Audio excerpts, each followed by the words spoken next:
All right, Bob, the way the wind's been blowing your hair around is the same way it's been swirling down here on the infield all afternoon and into this evening as Mike Powell takes to the long jump runway for his first attempt in this World Championship final. Dialing in on some concentration. What an epic battle we have to look forward to here between Powell and Carl Lewis, the man with a 65-meet consecutive winning streak. Powell for his first jump here. And he was stretching at the end of the board, and he knows it. Not a good effort. It's awfully tough with the wind swirling like it has been. Look here, he's working so hard, and he's stretching at the end of the jump. Not what you want to do as a long jumper, and a very disappointing effort for Powell, 25, 9 1/4. This is the man who has defined the long jump over the past 10 years. In 3 World Championships, he's only lost 1 competition. 4 years ago in Rome, he lost the 100 meters to Ben Johnson. He's twice defending long jump champion here, twice defending long jump champion in the Olympic Games. 65-meet consecutive winning streak in the long jump over 10 and a half years. Carl Lewis, maybe the greatest ever in this event. And he wastes no time. A much better jump than Powell. Well out over 8.5 meters. That's sure to be over 28 feet. And he knew it was a good one as soon as he hit the board.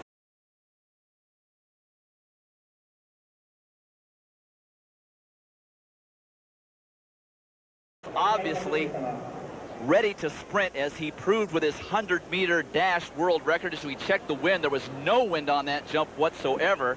Carl is a sprinter on the long jump runway, as well as possessing outstanding jumping ability. Look at how he hits the board here so nicely. Hitch kicks into the pit. 28, 5 3/4 on his first jump to take the lead, and we'll return with second round long jump action right after this. Welcome back to Tokyo. Dwight Stone's covering the men's long jump final, and Carl Lewis has put a mark out there for everyone to chase. 28, 5 3/4 on his first attempt. Now Mike Powell on the runway for his second round jump. His first round jump, terribly disappointing, 25, 9 1/4. He's got a lot of room to make up on Lewis, the man that he has been chasing. He's 0-15 with Lewis going back to 1983 in the long jump. Oh, and Powell, a much better jump there on the second round. Powell sprinting well here. He's a great jumper, not a great sprinter, but a great jumper. 7-1 high jumper, nice extension into the pit, and a much superior jump to the first one. 28 feet, a 1/4 inch for Powell. That puts him about 5.5 inches behind Lewis. He's got to be happy with that. Now Carl might know he's in a competition after seeing that jump from Powell. As you'll remember, back at the National Championships in New York in June, they fought it out round after round. This is Carl's second jump. He's the leader. Oh, and that looks like a foul, and a long one indeed.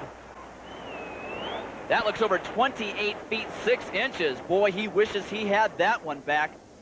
Carl always flirting with the end of the board, about 3 inches over. That's a big foul for Lewis. He's often just a 1/2 inch off. Lewis obviously never sprinting better with that 100-meter world record last weekend. Never looks down at the board and just barely fouls out around 28.5 feet.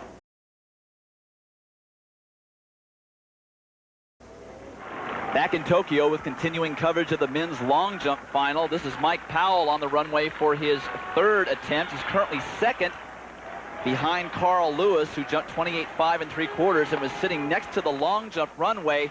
A very interested spectator. I'm wondering if maybe he was trying to put a little psych on Mike Powell, but I don't think that Mike Powell is able to be psyched. He understands what it's going to take to beat Carl Lewis. He's jumped against him enough times over the last 8 years. Third jump for Powell. Ooh, and not a bad jump, but it doesn't look like it's an improvement. And he knows it. He checks it against the board that runs right next to the pit. Allowable wind, just 0.9. Remember, the allowable is 2.0 meters per second. Powell sprinting nicely down the runway, but he checks up there. He stutter stepped, and that's what threw his rhythm all the way off. And he knows it. 27, 2.5, not a bad jump, but certainly not an improvement. Now Carl Lewis is on the runway for his third attempt. He is the current leader. It's not a real comfortable lead, though, just 5.5 inches over Powell. Uh-oh, big jump for Lewis. The most excited he's been so far in the competition. He didn't get this excited for his first round jump. Look at him sprinting down the runway. He is in the greatest shape of his life. Nails the board, and look at that.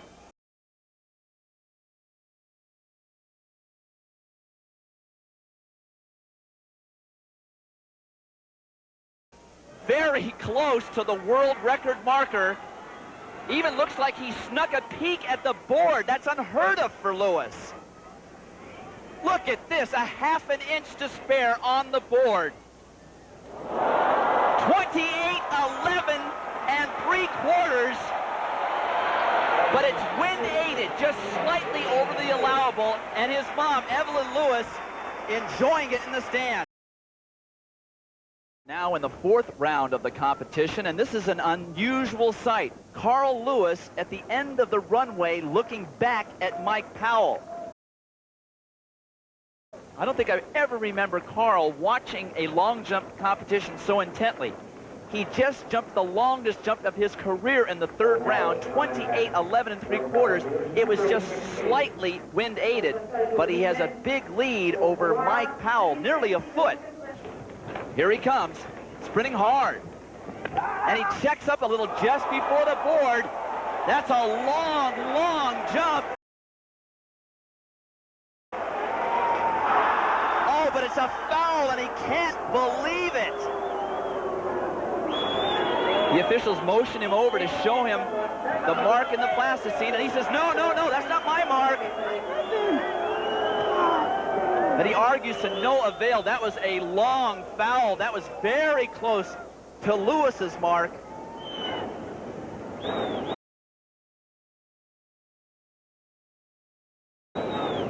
Let's see how close. Oh, just about 3/4 of an inch over. Now, Carl had to have seen that jump. He was sitting at the runway watching Powell's every move. Is this guy amazing? 30 years old. And he just set the world record in the 100 meters. Oh, another great jump for Lewis.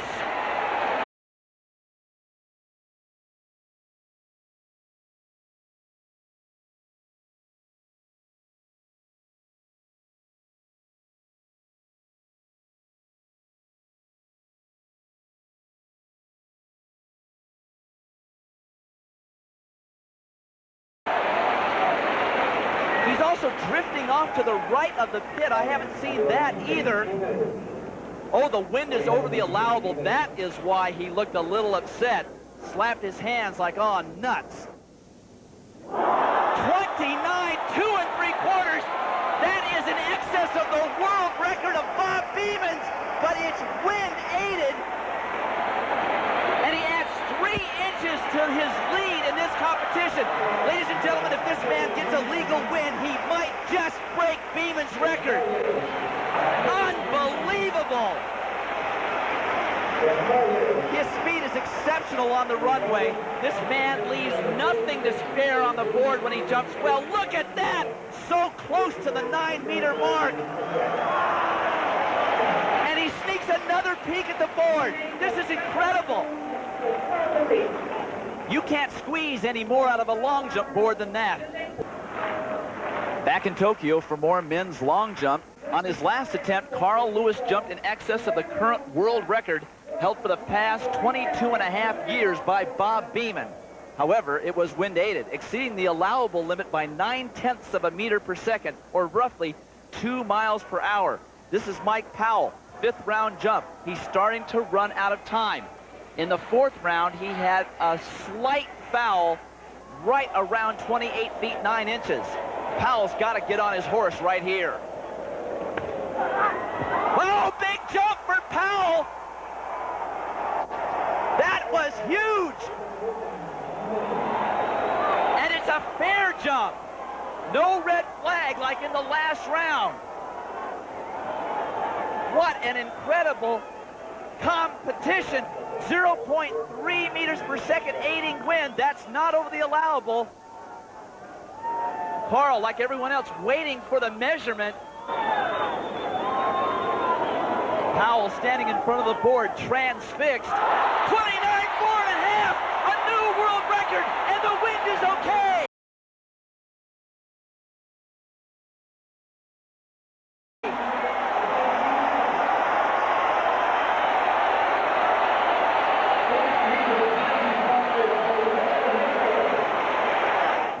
Here he is on the runway, driving hard, breathing hard. He checks up, hits the board right on the button. Incredible height, the best height I've ever seen from Powell, the kind of height that Bob Beamon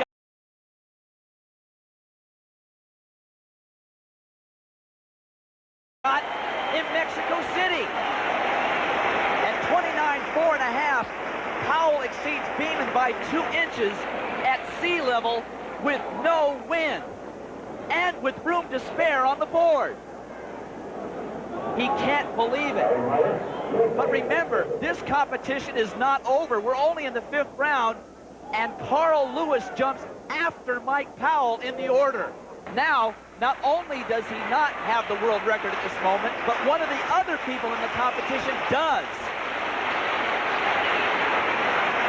Mike Powell has seen this movie before. It happened at the National Championships in June. Lewis, the consummate competitor. Great jump by Lewis. But he's much more subdued in his reaction this time. We're splitting hairs in this competition. Powell knows that Lewis is capable of anything. You don't have a 65-meet winning streak over 10.5 years without not knowing how to respond under pressure. Lewis looking as good as he ever has on the runway on every one of his jumps tonight. Once again, right on the board. This time into a slight head with 29.125, the 3rd longest jump in history.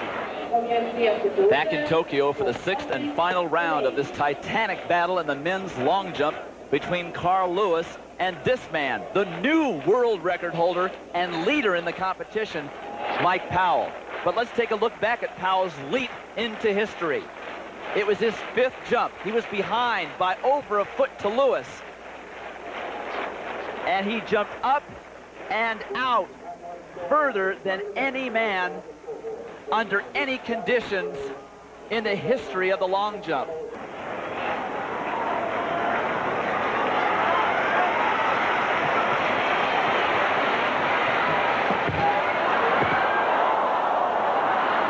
It's another long one for Powell, but it's another long foul. About 2 inches over on the board. Just like in New York, he fouls on his final jump. But unlike New York, Carl Lewis gets a chance to come back after Powell is finished. Powell's cannon has fired. A world record after 22.5 years. Can Carl Lewis do what he has done so many times before in the last 10.5 years? Everyone in this stadium knows what Carl Lewis is capable of. With his 100-meter speed at its peak right now, no one counts him out of this competition. And another big jump for Lewis. And just like in New York, he looks into the pit and is unsure of the distance.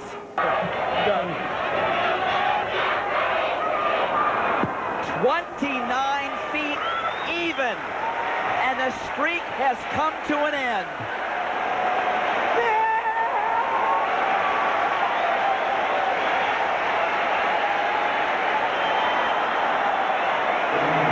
What a great run Lewis has had. 10.5 years without losing a long jump competition. 2 gold medals in the long jump. 2 gold medals in the World Championships. But tonight, it's all Mike Powell.